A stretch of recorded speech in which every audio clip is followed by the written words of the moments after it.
ابھی تو یہ لانچ بھی نہیں ہوئی لیکن مارکیٹ میں آ گئی ہوئی ہے, لوگوں نے بڑی محبت کا اظہار کیا. صحیح. تو وہ انشاءاللہ تعالی اس سے بھی بہتر ہوگی. یہ فرمائیے گا آپ نے فون کے کم استعمال کی بھی بات کر ڈالی, وہ دھرنے سے متعلق اور پی ٹی آئی پیٹ سے متعلق بھی کافی کچھ سامنے آ گیا. یہ تو ان 5 سالوں کی بات ہے, آپ تو اتنے عرصے سے کام کر رہے ہیں, منسٹریز آپ کے پاس رہی, اسپورٹس آپ کے پاس رہا, کلچر آپ کے پاس رہا, اور اگر پرانے اخبار کھنگالو تو جہاں شیخ صاحب ہے وہاں کوئی نہ کوئی کنٹروورسی تو بنی جاتی تھی. سر خبر تو نکل ہی آتی تھی, کچھ نہ کچھ ایسا ہوتا تھا. بس خبر اور میں ساتھ ہی گئے, 4 دفعہ وزیر اطلاعات رہا, تو اس لیے خبریں جو تھی وہ میرے ساتھ ہی رہی بچپن سے لے کے. اور خبروں پہ میں نے بچپن میں جب میں بے نام تھا اور میرا کوئی نام نہیں تھا, جا کے بھی خود لگواتا تھا دفتر میں, خود لے کے جاتا تھا, خود لکھ کر لے کر جاتا تھا. آج تو ٹی وی چینل اتنے زیادہ ہیں کہ خبر کو لوگ ڈھونڈ رہے ہوتے ہیں. پہلے خبر لے کر جانی پڑتی تھی جب چینلز نہیں ہوتے تھے, ایک صرف بھی ٹی وی تھا, تو بڑا مشکل وقت ہوتا تھا وہ انسان کو اپنے کارکردگی دکھانے کا. آج کل تو سیاستدان کی گاڑی کا ویل کب گر جائے تو وہ بھی خبر ہے. تو بڑا فرق ہے آج کی اور بچپن کی سیاست میں, کس طرح لوگ مشکل حالات میں سیاست کرتے تھے. آج کل تو بڑا ایزی ہے انسان کے لیے, اس کو میڈیا اویلیبل ہے. پہلے میڈیا اویلیبل نہیں ہوتا تھا, محدود تعداد تھی, اور چینل صرف ایک پی ٹی وی تھا, وہ صرف وہاں وہی خبر جاتی تھی جو سرکاری نوعیت کی ہو. تو اس لیے بڑا فرق پڑ گیا. اب تو انسان جلدی ترقی کر سکتا ہے. اور میں چونکہ سر آپ اب تو دیکھیے نا ٹرینڈز بہت تیزی سے بدل بھی گئے, تو میں یہ پوچھنا چاہ رہی تھی کہ پہلے کی سیاسی جدوجہد, پہلے کی صحافت, اور پھر اس کے بعد میں یہ اتنی ساری ایڈوانسمنٹس کے ساتھ میں, لوگوں کے بدلتے ہوئے رویوں کے ساتھ میں, آپ نے تھوڑا سا اس کا کمپیریزن بھی کیا ہے اپنی بک میں سر, کہ پہلے کتنا مشکل تھا اور اب کیا کیا معاملات ہیں؟ وہ کتاب بن گئی اور میرا خیال تھا کہ ابھی اس میں تھوڑا ٹائم لگنا چاہیے, لیکن میں نے آپ سے عرض کیا نا, میں نے کہا کہ بس اب جانے تو جو ہو گیا. پہلے بڑا مشکل تھا سیاست کرنا بھی, اور آج تو بہت ہی آسان ہے. فون پہ سوشل میڈیا جو لوگ کرتے ہیں یا سمجھتے ہیں, سو میں سمجھتا ہوں آج کی سیاست بڑی آسان ہے کمپیریٹیولی پچھلی اور پرانی سیاست سے. اظہار کرنا زیادہ آسان ہو گیا ہے, بہت کوئی بھی کسی کے لیے کچھ بھی کہہ سکتا ہے سر آج کل, کوئی کچھ بھی کہہ سکتا ہے, اور جس کو سمجھ ہو کیا کہنا ہے اور کس طریقے سے کہنا ہے اور کب کہنا ہے. ایک بات جو ہے وہ سیمینار میں کہنی, اور ایک بات جو میدان میں کہنی, لیاقت باغ میں کہنی یا دھوبی گھاٹ میں کہنی, اس کا فرق جو ہے وہ عوام بھی آج کل بڑے سمجھدار ہو گئے ہیں, ان کو پتا ہے کہ کون بات ان کے من کی کہتا ہے اور کون من کی. بے شک. شیخ صاحب اب تھوڑے سوال آپ کے منسٹری سے متعلق بھی کر لیتے ہیں. ML1 سے متعلق سر آپ نے کہا کہ وزیر اعظم عمران خان صاحب کے ٹینیور میں ML1 کمپلیٹ ہو جائے گی, شیئر کر سکتے ہیں سر کتنا وقت؟ یہ تو بڑا کم ٹائم ہے. اب اس کی پبلسٹی بھی جاری کریں گے انشاءاللہ. یہ 1870 کلومیٹر کا پہلی دفعہ 1861 میں یہ ٹریک بنا جی, انگریز ڈال کے گیا, ہم نے اس کو کچھ نہیں کیا. دنیا بلٹ ٹرین پہ چلے گی, ہماری سپیڈ اور کم ہوگی, ہمارے ڈبے اور کھچکے. سو اب یہ پہلی دفعہ کراچی سے پشاور تک جو ہے ڈبل ٹریک نیا بنے گا 160 میل کی سپیڈ سے, جو کراچی اور لاہور کا جو فاصلہ ہے وہ 7 گھنٹے میں ہوگا. اور سر یہ سسٹم نیا ہوگا, اور تمام راستے, یہ جو ساری کی سارا ٹریک ہے, پٹری ہے, اس کے سارے جنگلے ختم ہوں گے, کوئی پاسنگ نہیں ہوگی, اوپر بریجز ہوں گے, نیچے سے ہوں گے, انڈر بریجز ہوں گے. زبردست. نہیں سر, ML1 کی ظاہر ڈیٹیلز تو ہمارے سامنے ہے, لیکن میں جاننا ہی چاہ رہا ہوں, آپ نے کہا کہ اس ٹینیور میں کمپلیٹ ہو جائے گا. ایک اور بات آپ نے ہمارے شو میں کی تھی کہ چائنا سے افتتاح کرنے کے لیے آئیں گے ایک صاحب, اور مجھے لگتا ہے آپ نے بات صدر صاحب کی تھی, بیکاز شاہ محمود قریشی صاحب نے کہا کہ صدر صاحب کا دورہ اس سے متعلق بات ہو رہی ہے, شیئر کر سکتے ہیں پریزیڈنٹ چائنا ہی آئیں گے؟ تو یہی ہے, لیکن ہم کام جلدی شروع کر دینا چاہتے ہیں انشاءاللہ. آج انٹرویو کے بعد ابھی میٹنگ کر رہا ہوں, آج ٹینڈر لگا دیں یا 7 دنوں میں لگا دیں, انٹرنیشنل ٹینڈر فلوٹ ہو جائے گا. اس کے 45 دن انتظار کرنا پڑتا ہے دنیا میں, ٹھیک, جو دنیا کا رول ہے.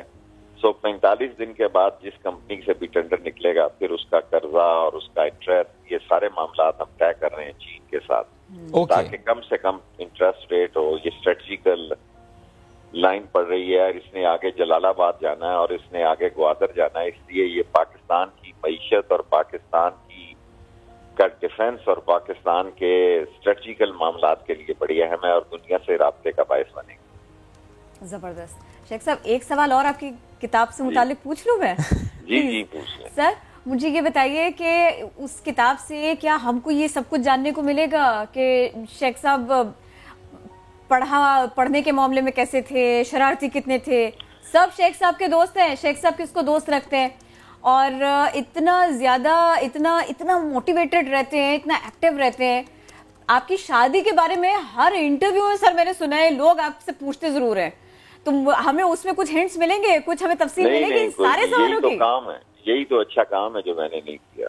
اچھا, ارے کیونکہ میں نے دنیا کو بڑی مصیبتوں میں دیکھا ہے اور بڑے حالات کو دیکھا ہے, اور غریب آدمی کو سارے معاملات, جو میں نے بڑی غربت کی سیاست کی ہے, غربت سے, اور اس میں سارے واقعات میں جو انسان اگر اپنے معاملات میں پڑ جائے تو پھر وہ نہیں نکل سکتا. اس کو یہ فکر نہیں ہونی چاہیے کہ گھر جب پہنچے تو اسے کوئی پوچھے کہاں تھے بھائی. آپ نے پورے پاکستان کو اپنا گھر مانا ہے, پورے پاکستان کو اپنا مانا ہے, اسی لیے آپ نے اتنا بڑا ڈیسیژن لیا. یہ میرا پہلے دن سے ڈیسیژن تھا اور اس پہ میں قائم رہا. میں دوبارہ ٹرین پر لے جاؤں؟ چلیں لے جائیں ٹرین. شیخ صاحب ہے, ٹرین تو چلنی ہے, دوڑنی ہے. آپ نے کہا نا جلال آباد تک جانی ہے, تو میں وہیں پہ میرا دماغ تھا کہ ابھی جب ہم بات کریں عمران خان صاحب کے ٹینیور میں کمپلیٹ ہونے کی, تو یہ ہم صرف کراچی ٹو پشاور کی بات کر رہے ہیں یا ہم گوادر ٹو جلال آباد کی بات کر رہے ہیں؟ دیکھیں, یہ دنیا میں پہلے ہی ازبکستان سے ٹرین افغانستان میں آ چکی ہے. سو ہمیں آگے چین کا ایک جو ایجنڈا ہے, چین دنیا میں جو سی پیک کے ذریعے کرنا چاہتا ہے, اس ایجنڈے میں ہم تو پشاور تک ہیں. جی آگے کیا معاہدے ہوتے ہیں, اگر چین اس میں دلچسپی لے رہا ہے بڑی شدت سے, تو اس میں دوسری حکومتوں کے ساتھ بھی بات کر کے, کیونکہ چین کے ایران کے ساتھ تعلقات بہت اچھے ہیں, ہمارے تعلقات بہت اچھے ہیں, لیکن ہم سینکشنز کے وجہ سے کچھ کر نہیں پا سکتے. چین نے ان ساری سینکشنز کو توڑا ہوا ہے. سو لیٹس سی, یہ ایک بہت بڑا انقلاب ہوگا. ٹرو سر, یہ سوال کرنے کا مقصد یہ تھا کہ فار ایگزامپل اگر یہی ML1 افغانستان سے گزرتی ہے تو سر ظاہر ہے اس کی امپلیکیشنز بہت اچھی ہیں. ہمارے تعلقات جس طرح افغانستان کے ساتھ ہیں, ہمیں ظاہر ہے تعلقات بہت اچھے کرنے ہیں اس خطے کی بہتری کے لیے. سارا سامان ان کے پاس بندرگاہ نہیں ہے, جتنے پڑوسی ملکوں کے پاس بندرگاہیں نہیں ہیں ان کے لیے بہت. اور یہ جو گوادر ہے دنیا میں, چاہ بہار جو ہے جی 2 MNT ہے, وہاں 1.5 یا 2 جہاز کھڑے ہو سکتے ہیں. گوادر دنیا کے 8 بڑے سی پورٹوں میں شامل ہوگا, اور یہاں 400 جہاز کھڑے ہو سکتے ہیں وقت آنے پر. اور جو مال چین کا یورپ, ادھر مڈل ایسٹ میں یا افریقہ میں 24 دن میں 2 مہینوں میں, 1.5 مہینوں میں پہنچتا تھا, وہ 12-13 دن میں پہنچ جائے گا. تو یہ ایک انقلاب کی بنیاد ہے. دعا کریں اللہ. انشاءاللہ سر, انشاءاللہ بہت چیزیں بہتر ہوں گی. لیکن یہ پشاور ٹو جلال آباد, اس میں پاکستان بھی کوئی کردار ادا کرے گا؟ ظاہر ہے ہم تورخم تک تو لے کے جائیں گے نا جی, بارڈر تک تو لے کے جائیں گے. ٹھیک ہے, اور افتتاح والی بات رہ گئی, آپ نے نہیں بتایا کون آ رہا ہے افتتاح. دیکھیں کیا ہوتا ہے, ہم انتظار نہیں کریں گے جی, میں اس پہ ہم اپنا کام شروع کر دیں. ٹھیک. اچھا, اور ایک بات اور بتا دیجئے, اب چونکہ آپ کے سامنے, آپ ماضی کے اوپر آپ کی نظر, مستقبل کا آپ کو اندازہ, حال آپ کے سامنے, مجھے یہ بتائیں گے PTI کے لیے آنے والے دنوں میں کوئی مشکل تو نہیں ہے؟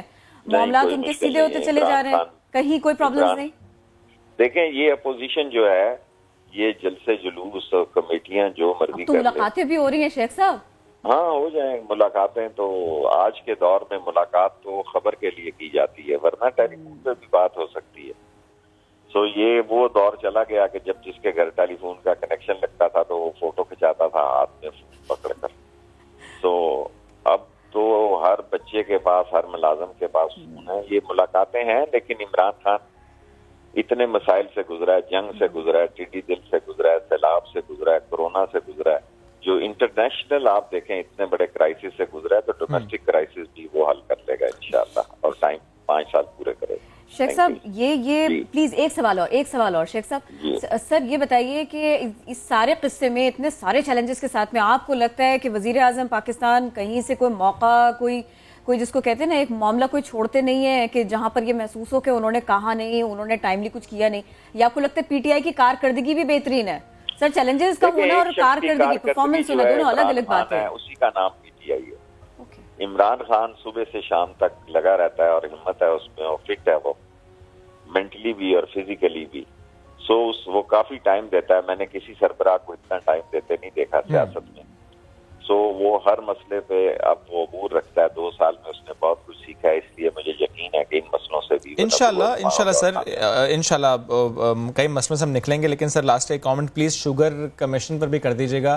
کمیشن بنا, تحقیقات ہوئیں, رپورٹ آئی, کریڈٹ لیا گیا, وہ رپورٹ مختلف کورٹس میں گئی, کل سپریم کورٹ تک بھی گئی, کیونکہ سندھ ہائی کورٹ کا میں تذکرہ اس لیے کر رہا ہوں, انہوں نے کہا غیر جانبدارانہ تحقیقات ہوں, تحقیقات جانبدارانہ تھیں.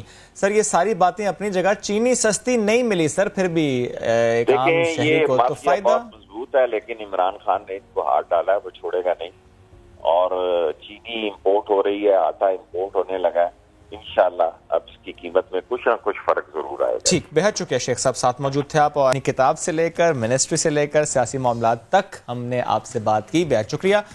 بریک لیتے ہیں, واپس آتے ہیں, اس کے بعد ہم بات کریں گے ڈیٹیل سے کراچی کی. کراچی کے بارش کے بعد سچویشن کتنی خراب رہی, متاثرہ خاندانوں کی کہانی آپ کے سامنے لے کر آئیں گے. بریک کے بعد اسٹے ود اس.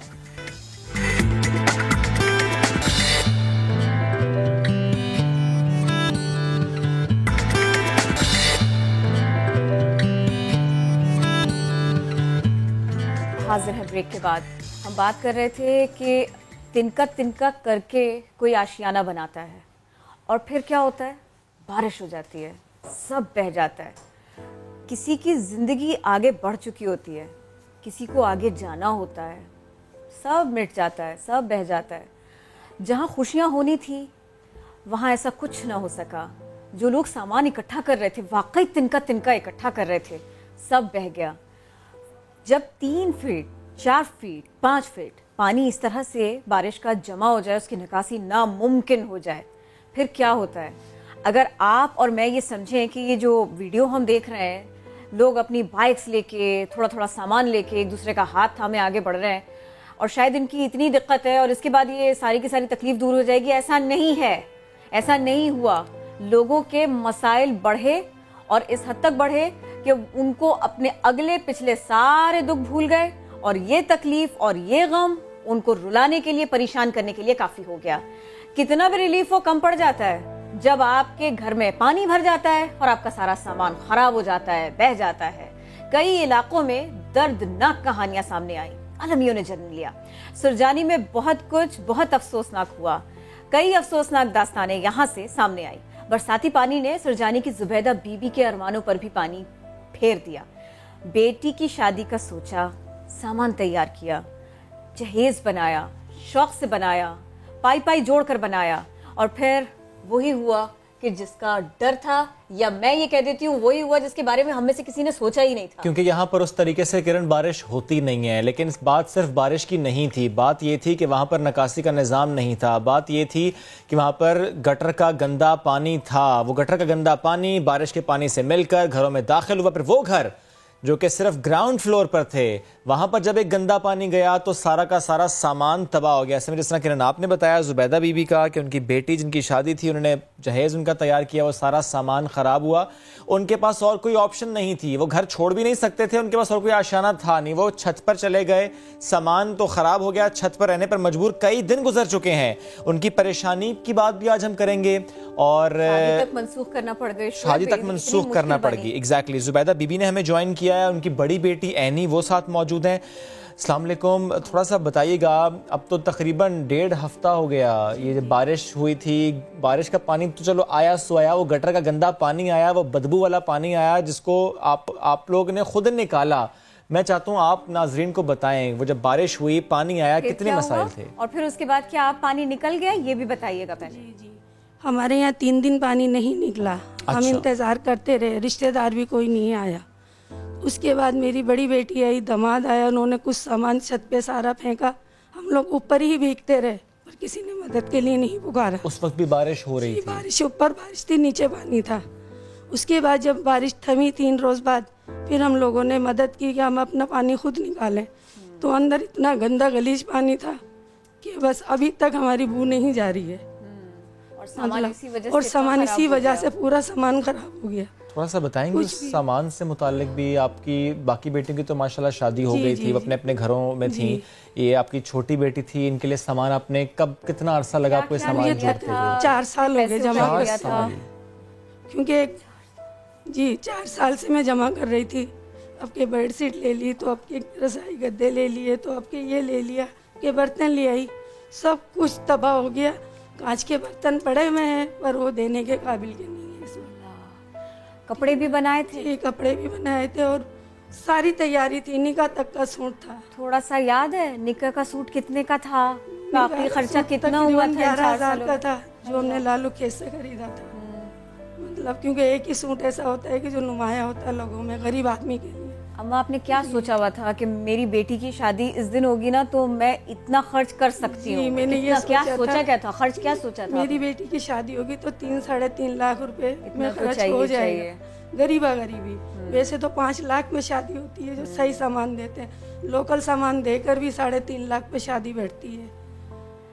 اور لوکل سامان دے کر اما اس میں وہ والا سامان نہیں ہے جو آپ کا خراب ہو گیا, وہ جہیز بالکل الگ ہے. وہ تو بس ایک فرنیچر نہیں آیا تھا اور کچھ الیکٹرک کی چیزیں نہیں آئی تھی, باقی تو سب وہ بھی پانی میں بہہ جاتا, وہ بھی گندا ہو جاتا. اللہ. اور بیٹی کا کیا حال ہے سب کے بعد میں؟ آپ تو رو بھی رہی ہے نا بہت بری طرح سے. ابھی بیٹی کے گھر پناہ لی ہم نے 4 دن جا کر. جب زیادہ شدت بڑھ گئی, میں بیمار ہو گئی, تو پھر وہاں پہنچے ہم لوگ. جس بچی کا جہیز اس نے دیکھا کہ میری ماں نے, میری بہنوں نے, میرے بالکل قریبی رشتہ داروں نے اتنی محنت سے, اتنی مشکل سے جمع کیا ہے, جب اس بچی نے یہ دیکھا کہ میرا سارے کا سارا یہ سامان تو مجھے لے کے گھرستی اپنی جانی تھی, سسرال جانا تھا, اس کو رونا آیا؟ بہت افسوس ہے. 4 دن کے اندر بہت جھٹک گئی ہے, پہلے جیسی نہیں رہی. شادی پھر بھی آپ کو تسلی بھی دیتی ہے وہ ساتھ میں کہ اماں چھوڑو, جانے دو. وہ تو کہہ رہی تھی امی یہاں بھی نہیں جاؤ, اور جو میرے نصیب میں خالی ہاتھ رخصت کر دینا. اور یہ روتے ہوئے ہی کہا ہے, ایسی دکھ تکلیف میں ہی کہا ہے. ظاہر ہے وہ بیٹی ہے, وہ چاہے گی ماں کی پریشانی کم ہو, پر ماں تو ماں ہے, ماں تو پریشان ہوتی ہے. شادی کب تھی ویسے؟ شادی ابھی تھی 12 ربیع الاول میں. وہ شادی فی الحال آپ لوگوں نے پوسٹ پون کر دی ہے. اینی میں آپ سے بھی بات کرنا چاہوں گا, مائک بھی آپ لے لیجیے گا. بڑی بہن آپ گھر کی, تھوڑا سا بتائیے گا مجھے. ظاہر 4 سال کو تھوڑا وقت تو ہوتا نہیں ہے, آپ بھی ظاہر ساتھ جاتی رہی ہوں گی مارکیٹ, چیزیں لے کر آنا, کہ چھوٹی بہن ہے, گھر کی آخری شادی ہے, اس پہ ارمان بھی پورے کرنے ہیں, اور آپ نے بڑے پیار سے, بڑی محبت سے, چھوٹی بہن کی بھی خواہشات ہوں گی کچھ نہ کچھ کہ یہ چیز لینی ہے, ایسا جوڑا لینا ہے, ایسا سامان لینا ہے, اور آپ کے ساتھ جاتی ہوں گی.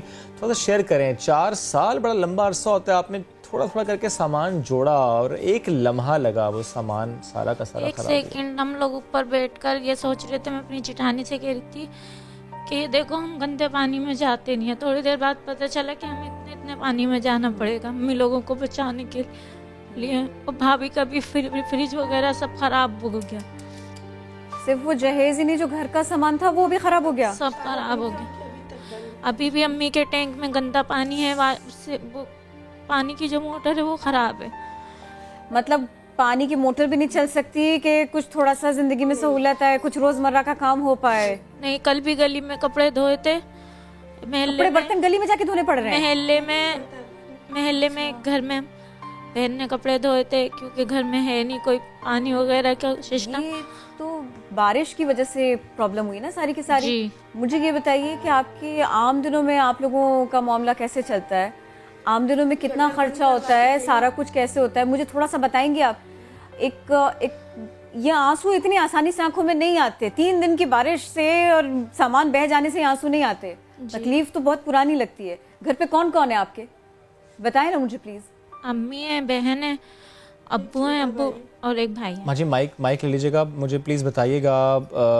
ایک چھوٹا بیٹا ہے میرا جو بھی پڑھ رہا ہے. اچھا, ویسے گھر کا جب ہم بات کرتے ہیں کہ گھر کے روزگار کی بات ہم کرتے ہیں, کمانے والوں کی بات کرتے ہیں, آپ کے شوہر کیا کرتے ہیں, کس طرح سے پہلے آپ لوگوں نے مینج کیا کہ 5 بیٹیوں کی شادی, اور ابھی آپ نے کہا کہ چھوٹا بیٹا تو پڑھ رہا ہے. میں جاب کرتی ہوں, آیا کی نوکری کر کے میں نے ساری بیٹیوں کو شادی کی ہے. اچھا, کچھ لوگوں نے مدد کری, کچھ میں نے جمع کیا. صحیح. تو میری 5 بیٹیاں اس طرح سے رخصت ہو گئی. 5ویں بیٹی کی شادی پہ جب آیا تو